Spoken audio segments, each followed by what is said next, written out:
આણંદ વડોદરાને જોડતો માહી નદીનો ગંભીરા બ્રિજ તૂટી પડ્યો। ગુજરાતમાં ટ્રિપલ એન્જિનની સરકાર ફેલ સરકાર થઈ ગઈ છે। જર્જરિત બ્રિજ અનેક વખત રિપેરિંગ કરીને ચલાવવામાં આવતો હતો। યોગ્ય ચકાસણી થઈ હોત તો આ અકસ્માતને ટાળી શકાયું હોત, લોકોના જીવ બચી જાત। ગુજરાતમાં ભ્રષ્ટાચારના કારણે દર વર્ષે આવી દુર્ઘટનાઓ થાય છે, પરંતુ મૃદુ અને મક્કમ સરકાર ગંભીર છે। સ્થાનિક લોકો મરે છે, પરંતુ સરકાર ગંભીર નથી। મૃદુ અને મક્કમ સરકાર પોતાના તાયફાઓમાં વ્યસ્ત છે। ગુજરાતની જનતા બેહાલ બની। પહેલા જ વરસાદમાં મરવા પર મજબૂર બની ગુજરાતની જનતા। મોરબીના લોકોનો આત્મા જાગ્યો અને રસ્તા પર ઉતર્યા। શું ગુજરાતના લોકોનો આત્મા જાગશે કે પછી દર વર્ષની જેમ આવી જ રીતે આપણે આપણા પરિજનોના મરદા લેખશું?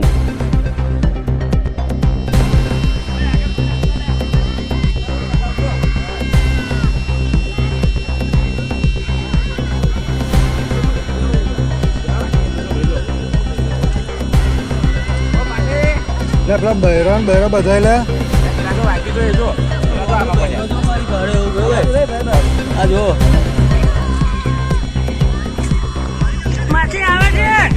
પેલા બહેરા પેલા પિકઅપ ને બધું છે રે, જો ને પિકઅપ છે, એમાં જવાયું નહીં પણ જવું કરે। નમસ્કાર, આવાજ જનતા કીમાંથી હું દતેશ ભાવસાર આપનું સ્વાગત કરું છું। ગુજરાતમાં આપણે જોયા છે કે ચાલુ વરસાદમાં કેટલાય રસ્તાઓ તૂટી ગયા છે અને આ સામાન્ય વરસાદ છે એનામાં રસ્તાઓ અને બ્રિજો તૂટવાનો સિલસિલો ચાલુ થયો છે। આજે સવારે 7 વાગ્યાની આસપાસ આણંદ અને વડોદરાને જોડતો જે રસ્તો છે એનામાં માહી નદી ઉપર જે ગંભીરા પુલ હતો એ ગંભીરા પુલનો એક ભાગ તૂટી પડ્યો હતો અને તેના કારણે ખૂબ જ મોટું અકસ્માત થયું હતું। આ અકસ્માતમાં 2 ઇકો, 2 ટ્રક, એક બોલેરો સહિત અનેક ટુ વ્હીલરો ગાડી નદીમાં પડી જવાથી 3 થી 4 લોકોના મૃત્યુ થવાના સમાચારો મળી રહ્યા છે। પરંતુ આ બ્રિજ તૂટ્યો શા માટે? સ્થાનિક લોકોનો સંપર્ક કરતા અનેક સ્થાનિક લોકોએ એવું જણાવ્યું છે કે આ બ્રિજ જ્યારે પણ આ ખોટીપો સર્જાતો, જર્જરિત બ્રિજ થયો હતો ત્યારે ફરિયાદો બાદ માત્ર સામાન્ય રિપેરિંગ કરીને આ બ્રિજ ખુલ્લો મૂકી દેવામાં આવતો હતો। પરંતુ આ બ્રિજની હાલત એવી નથી કે એના ઉપરથી ભારે અને અતિભારે વાહનો જઈ શકે, તેમ છતાં તંત્રએ આ બ્રિજ ચાલુ રાખેલો હતો અને તેના કારણે આ એક આખો સ્લેબ, આખો એક ભાગ બ્રિજનો તૂટી પડ્યો, જેથી આ મોટો અકસ્માત સર્જાયું છે। ગંભીર વાત એ છે કે આવા બ્રિજોની સમયાંતરે ચકાસણી થવી જોઈએ, પરંતુ એ કરવામાં આપણી જે સરકારો છે એ નિષ્ફળ ગઈ છે। હકીકત કહું તો ભુજની અંદર પણ એક એવો બ્રિજ હતો જ્યાં મોરબીમાં જે દુર્ઘટના ઘટી હતી ત્યારથી એ બ્રિજ બંધ કરી દેવામાં આવ્યો છે। અંદાજિત 3 વર્ષ થયા એ નથી બ્રિજ ચાલુ કરવામાં આવ્યો કે નથી એ બ્રિજનું મરામત કરવામાં આવ્યું કે ત્યાં નથી બીજો બ્રિજ બનાવવામાં આવ્યો।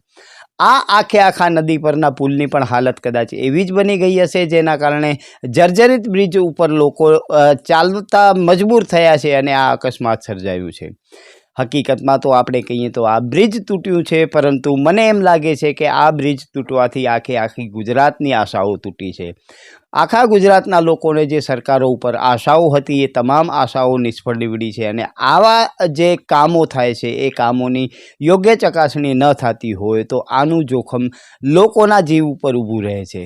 આ બ્રિજ તૂટી પડે જેવી ઘટના ઘટે છે અને તેમ છતાં જો હજી ગુજરાતનો આત્મા ન જાગતો હોય તો મને એમ છે કે ગુજરાતને પોતાનો આત્મા ચેક કરવો પડે અને શું સરકારો કરે છે, શું સરકારોની જવાબદારી છે એ અંગેની ચર્ચાઓ કરવાની થાય। તો બીજી બાજુ આપણે જોઈએ તો ગુજરાતમાં ટ્રિપલ એન્જિનની સરકાર છે। સ્થાનિક લેવલે પણ ભાજપાનું શાસન છે, ગુજરાત વિધાનસભામાં પણ ભાજપાનું શાસન છે અને કેન્દ્રમાં પણ ભાજપાનું શાસન છે।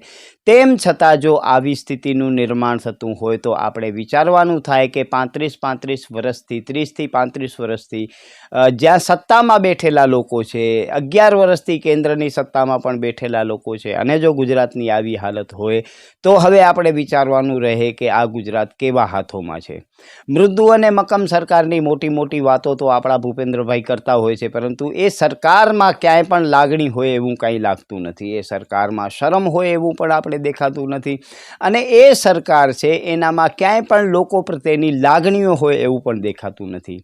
જો કે પ્રશ્ન એ બહુ સારો છે કે આપણા ગુજરાતના મુખ્યમંત્રી જે છે ભૂપેન્દ્ર પટેલ કદાચ ગુજરાત તો નથી માનતું, એ પોતે એમને મુખ્યમંત્રી માને છે, પરંતુ દોરી સંચાર બીજી જગ્યાએથી થતું હોય અને ત્યાં એટલા મોટા ભ્રષ્ટાચારો છે કે વાત મૂકી દો.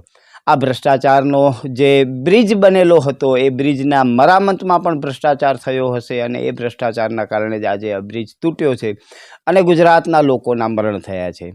સામાન્ય રીતે આવી દુર્ઘટના આપણે ઉત્તર પ્રદેશ અને બિહારમાં જોતા હોઈએ છીએ, કેમ કે ત્યાં ભ્રષ્ટાચાર હોય અને આવા બ્રિજો ઘણા બધા તૂટતા હોય છે. પરંતુ હવે ગુજરાત પણ યુપી અને બિહારથી અલાયદું નથી રહ્યું અને ગુજરાતમાં પણ આવા જ દુર્ઘટનાઓ ઘટે છે અને લોકોના મરણ થાય છે. ગઈકાલે જ આપણે જોયો કે મોરબીમાં હજારો લોકો રસ્તા ઉપર ઉતર્યા ત્યારે તંત્રની ઊંઘ હરામ થઈ અને રાતોરાત એ જે રસ્તાઓ તૂટેલા હતા એ રિપેર કરવા પડ્યા. જો મોરબીના લોકોનો આત્મા જાગ્યો અને મોરબીના લોકો હજારોની સંખ્યામાં રસ્તા ઉપર ઉતર્યા, પરંતુ જો ગુજરાતનો આત્મા જાગ્યો હોત અને જો ગુજરાતના લોકો રસ્તા ઉપર ઉતર્યા હોત તો આ અકસ્માત ન થાત અને આ અકસ્માતમાં જે લોકોના મરણ થયા છે એમને આપણે બચાવી શક્યા હોત. સૌથી મોટો પ્રશ્ન એ છે કે આટલા વર્ષોથી એક જ સત્તામાં બેઠેલી પાર્ટી છે અને ખોબે ખોબા ભરીને લોકોએ મત આપ્યા છે. 156 સીટો સામાન્ય ચૂંટણીમાં આપી, ત્યારબાદ 6 સીટો વધી ગઈ. તે છતાં જો એ સરકાર ગુજરાતના લોકોની સુખાકારી માટે કામ ન કરતી હોય તો મારું એવું માનવું છે કે ગુજરાતના લોકોએ ગંભીરતાથી વિચારવું જોઈએ. આવા ભ્રષ્ટાચારો ગુજરાતમાં દરેક જગ્યાએ થઈ રહ્યા છે. સામાન્ય રસ્તાના કામ હોય કે સુખાકારીના કામ હોય, વિકાસના કામ હોય, મનરેગાના કામ હોય, દરેક જગ્યાએ ભ્રષ્ટાચાર થાય છે અને આપણે માત્ર જોતા રહીએ છીએ કે ભ્રષ્ટાચાર થાય છે અને એનાથી આપણે શું નુકસાન થાય છે. પરંતુ આ બ્રિજ તૂટ્યો અને કેટલા લોકોના મરણ થયા, એ મરણ આપણે સીધું નુકસાન છે. વિચારવાની વાત તો એ છે કે એ બ્રિજ ઉપર જે લોકોના મરણ થયા, ભગવાન એમની આત્માને શાંતિ આપે, પરંતુ એવું વિચારો કે એની જગ્યાએ જો આપણે અથવા આપણા પરિવારના લોકો હોય તો આપણી કેવી હાલત થાય. તો ગુજરાતની સ્થિતિ એવી થઈ છે હવે ધીમે ધીમે કે ગુજરાત ભ્રષ્ટાચારનો ભોગ બને છે અને ગુજરાતના લોકો આનામાં હેરાન પરેશાન થઈને અંતે ગુજરાતના લોકો પોતાના પરિજનોના મરદા લેખવા માટે જ હોય તેવું લાગે છે. આપણે આનાથી અગાઉ કેટલીય ઘટનાઓ જોઈ. આપણે તક્ષશિલા કાંડ જોયો તો સુરતમાં, જેનામાં આગમાં ભડથું થયેલા બાળકો આપણે જોયા. આપણે ત્યારબાદ મોરબીના ઝૂલતા પુલની દુર્ઘટના જોઈ. આપણે વડોદરામાં હરણી બોટ કાંડ જોયો. આપણે બોટાદમાં લઠ્ઠા કાંડ જોયો. આપણે ત્યારબાદ રાજકોટનો ગેમ ઝોન કાંડ જોયો.